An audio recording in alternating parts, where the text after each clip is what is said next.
table is sprawled out with textbooks, snacks, our laptops, and tangled chargers. We're in the zone when we hear a voice come from the bookshelf behind us. I look up.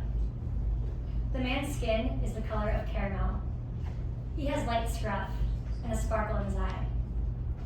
When he looks at me, it's like he's jumping into my eyes and melting every muscle of my face. He introduces himself, and within 5 seconds, I know exactly who this is. This is Devin Horowitz, the hipster bad boy who got expelled from my high school for hacking into the school's records and changing a grade for a girl. He was and is a legend. He was a senior when I was a sophomore. I didn't even know he knew who I was. And here he is, talking to me. Not many people from our high school go to our college, so we make some small talk about that and we reminisce a little bit. The conversation is short and sweet, and I am overheating the whole time. When he leaves, Ashley and I stare at each other for the 10-second grace period it takes for someone not to be in earshot. And then we explode. We gush about how sexy and mysterious he is. There's just something about him we can't quite put our finger on. Is it the smoothness of his voice? The sparkle in his eye? We can't even remember which bookshelf he came from and how we left. It's like a mirage that only us two saw. A couple years later, I spent the summer in DC for an internship. It's my first time living away from home and my first time living in a big city. It's like I'm trying on adulthood and figuring out who I am right before I graduate college. I'm walking home from my internship one day. I'm all decked out in my Ann Taylor Loft clothes that I bought in a panic as soon as I found out I was doing this internship. And somehow my clothes feel both too big and too small at the same time. And they're sticking to me in the summer heat. It feels like I'm wearing a costume. I'm walking across the street when I hear someone shout my name. It's Devin. I knew he lived here, but we kind of lost touch after he graduated. Devin's work clothes make sense on him. He belongs here. I feel so cool walking next to him in the big city. And when he invites me to a happy hour with his friends that he's on his way to, I say yes. His friends are really nice. They're smart, they're funny, and they include me in the conversation, which is always a nice thing. And I just feel so cool being around all of these real adults. And it's the start of a real friendship between Devin and me. I follow Devin wherever he goes. And he basically floats around the city. That's how I spend my summer. Whenever I'm with him, there's just this magic in the air. We even joke that I'm his minion. We go to a park and we watch live music.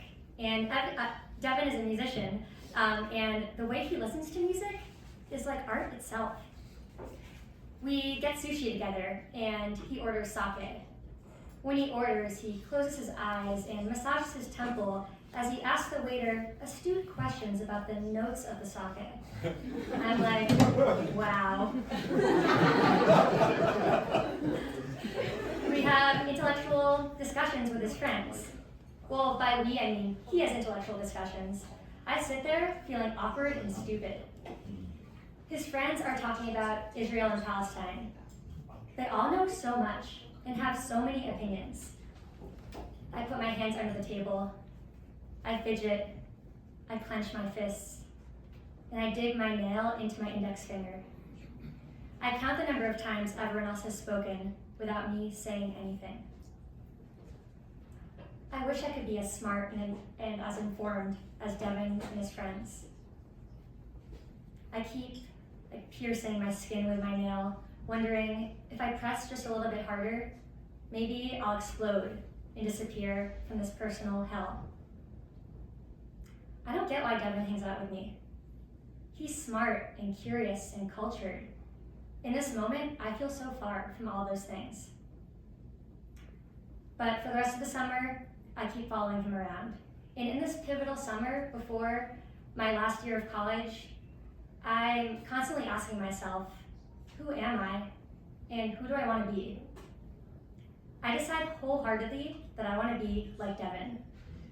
and I feel like every moment in his orbit is a chance for his magic to rub off on me. A couple weeks later, it is my 22nd birthday, and it's one of those random days when you look back and wonder, was that real life? So I spent the morning at a Unitarian Universalist church service. I've never been religious, but I saw a flyer for this church at a coffee shop, and I was like, that looks cool. So I go to the church service, and I'm on my way there. My Uber driver asks where I'm going, and he decides to come with me.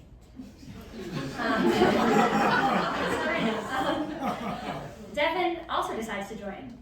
So the three of us meet in front of the church, and Devin is looking to me to figure out where to go. This time, he's following me. So the three of us are sitting in a queue together, my Uber driver, Devin, and me. And I just think to myself, who would have thought? In DC, on my birthday, at church, with this random group of people. And the idea that this random and fleeting moment happened because of me makes me feel weirdly powerful.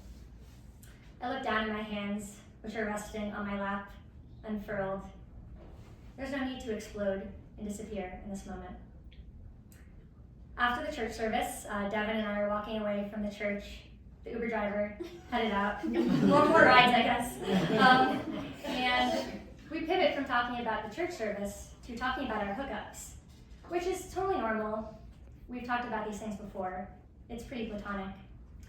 I'm giving him some updates on what I would now refer to as my roster. I tell him how me and the swimmer boy from across the hall finally kissed, but how I feel like something's happening with runner boy around the corner. But I'll keep you posted. I was living in a dorm at the time, that's why, such close proximity. And then I asked Devin, so, who are your options? I have no idea why I asked it this way. And he says, I don't have any options at the moment. Maybe it's because it's my birthday, or because I just had a rare religious experience. But I hear myself say, I'm an option. Silence hangs in the air. And then he says, oh, I didn't know that. You're a good option. The rest of the summer is like a dream. I keep following Devin around the city, but now with a layer of romance. For our first date, he takes me to a speakeasy. I've never been to a speakeasy before. I pinch myself under the table. I can't believe I'm on a date with Devin Horowitz. After the speakeasy, we go back to his apartment, and we watch a movie called Vicky Cristina Barcelona. Has anyone seen this movie? Yes. Okay, smart choice. But for those of you who haven't seen it, it's about two women who spend a summer in Barcelona exploring their romantic and sexual desires. We don't finish the movie. Sex with Devin, oh my god, is tender and playful. So unlike the avoidant, chaotic hookups of college. He's gentle and seductive. I tell him, I've never been on top before, and I'm nervous I won't do it right. He assures me that I'll be great. So I look down at him for approval. He looks up at me with a sparkle in his eye. He tucks my hair behind my ear. I close my eyes, and I lean back. And I smile inwardly, because it's not my first time on top. I just like the idea of him showing me how to do something and encouraging me. And I think he likes it too.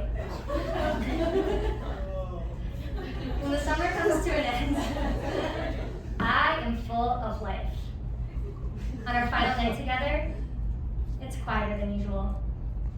We don't say much about how our fling is ending or the transient nature of our relationship. It's left unspoken and it's just understood. I tell him, I'll miss being your minion. He says, you were a great minion. And we kiss for the final time, and I walk out into the warm evening.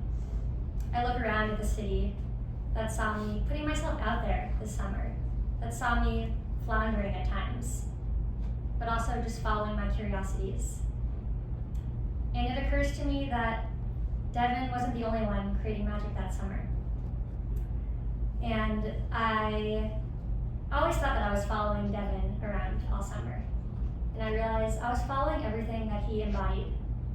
And I decided to follow that for the rest of my life.